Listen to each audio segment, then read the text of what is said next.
This video is being sponsored by Equity Sim. Hit the link in the video description below to potentially win a trading internship at a top investment bank. I'm about to start the video, but the cat, Tiago, keeps meowing. So let me introduce him actually. Let's give you an introduction. Let's intro you to the channel. Alright, so say hello to the mic. Alright, so everyone, this is Tiago. Tiago is a Bengal kitten. He's actually 6 months old. He's a sick cat, trust me. He's proper vocal. It's like having a dog, yeah? Basically, a lot of you have noticed his prints are like leopards, cheetahs. That's because the Bengal cat is a breed where previously, a couple generations ago, they were bred with a Asian leopard cat, so a wild cat, and a domestic cat, house cat. So then this came about, the Bengal kitten. Anyway, very, very energetic, very fun. He wants to run off, alright, go. It is a sunny / rainy day in London. Typical British weather. Anyway, today we are talking about, actually first and foremost, if you're clicking on this video and watching this, I appreciate your time. Thank you for subscribing and all of that good stuff.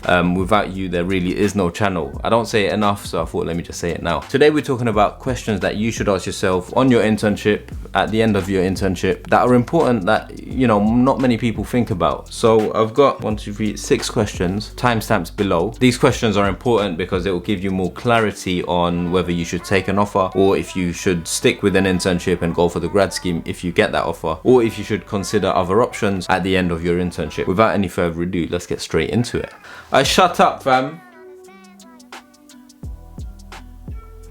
Did the job.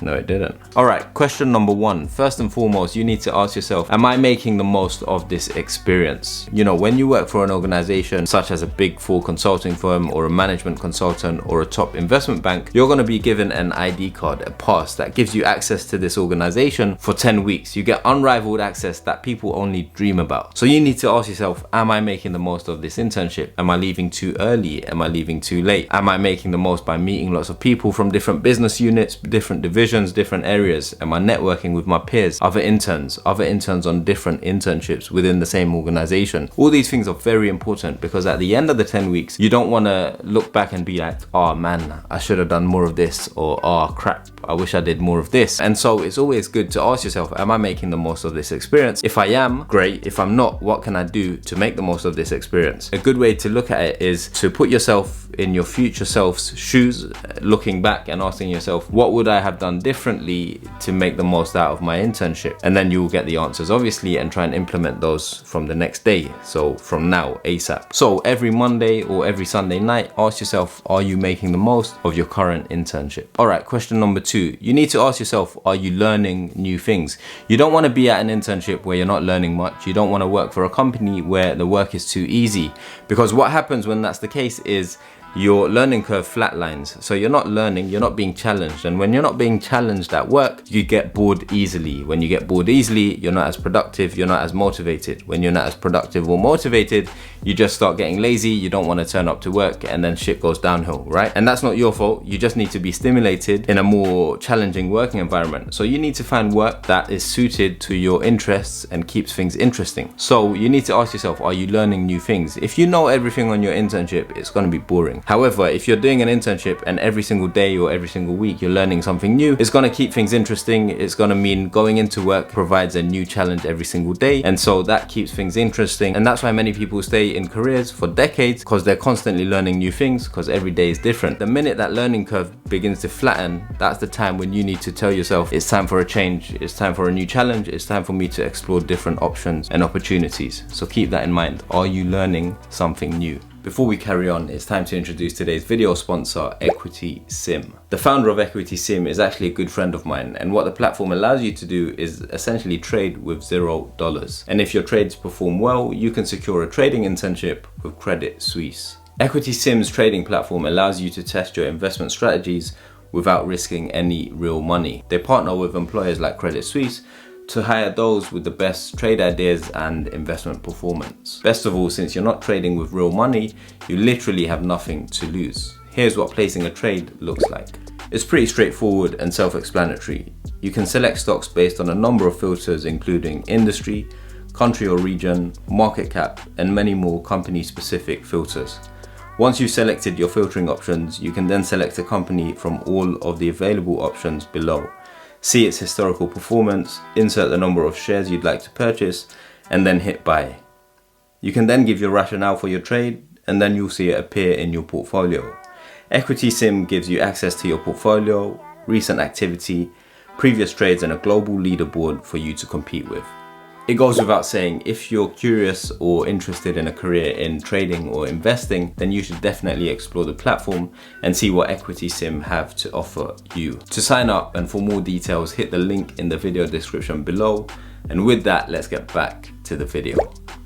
Alright, question number 3, am I networking enough? Now this is very, very important. Whether it's internal networking with your colleagues, peers, interns, so on and so forth, or external networking with clients, etc. Are you doing enough of it? You probably won't get client or external networking opportunities as an intern, but you're gonna have tons of opportunities to network internally within the organization. One of the benefits of being an intern is to broaden your network. Whether you get an offer or not, it's always useful to know people in the industry, because believe it or not, the industry is actually small. The world is small. It's a small world out there, especially in the world of finance and banking. So after you graduate, after you do your internship, you'll be surprised how many people you cross paths with in the industry. And it's always useful to know these people already, to have touch points. They can put you in touch with other people, other opportunities, so on and so forth. So as an intern, from week 1 to week 10 or 1 to 8, whatever it is, try and meet as many people as you can. Broaden your network, meet people from different universities, different seniority levels, different divisions, and try and keep their email addresses, LinkedIn connections, whatever it might be, so you have that touch point later on. You never know where knowing someone might take you or what door you can open up for them, and vice versa. Question number 4, am I enjoying this? This is very important. There's no point doing a job that you hate. At the bottom of the food chain, you're an analyst, you're an intern, you're going to do a lot of the grunt work. A lot of it is going to be long, arduous, boring, and you're going to think, why haven't the bank used technology to automate this process? However, for the most part, if you're not having fun or enjoying the process of learning new things, or enjoying being at work, enjoying that environment, then you need to ask yourself, is this really for me? If I'm not enjoying it, how am I going to make a career? How am I going to last 10, 20, 30, 40 years in this field? You need to find something that you enjoy. And this brings me on to my next question, which is, do you like the people at your office? Do you like your colleagues? Do you like the culture of the organization? You need to be real with yourself and ask yourself, do I like the people here? Because at the end of the day, when you're working at an investment bank, that's 10, 11, 12 plus hours a day, you're going to be working with these people left and right of you. You need to make sure you get on with them, you click, you vibe, you see yourself working there. If you don't really like the people there, if there's too many arrogant people or people that you just don't really kind of hit it off with, then maybe that firm isn't for you. You should consider applying to other areas within the firm or other companies within the industry. So keep that in mind as well. And then last but not least, on the topic of, do I like the people here? Do you like the company? What does the brand, what does the company stand for? Do you believe in its mission? You know, the projects, the work that it does, do you feel passionate about that? Are you interested in the work that you do, or do you want to just get a paycheck and then cut? Do you want to just get a big bonus and then leave? Ask yourself, are your career goals aligned with what this company sets out to do? And can they provide a place for you to achieve your career goals and aspirations? Do you like the company? That's very, very important. Always ask yourself these 6 questions throughout your internship and even as a graduate analyst, because these questions can be applied to anyone at any point in their career. And the sooner you start thinking about them and thinking about things like this, the sooner you'll make, better career choices for you and the future of your career. So keep those in mind. If you made it this far in the video, make sure you smash the like button for the YouTube algorithm. We're trying to get to 100,000 subscribers. Subscribe if you haven't already, and make sure you check out some of these videos if you want to find out more about internships, grad schemes, and all of that good stuff. Peace.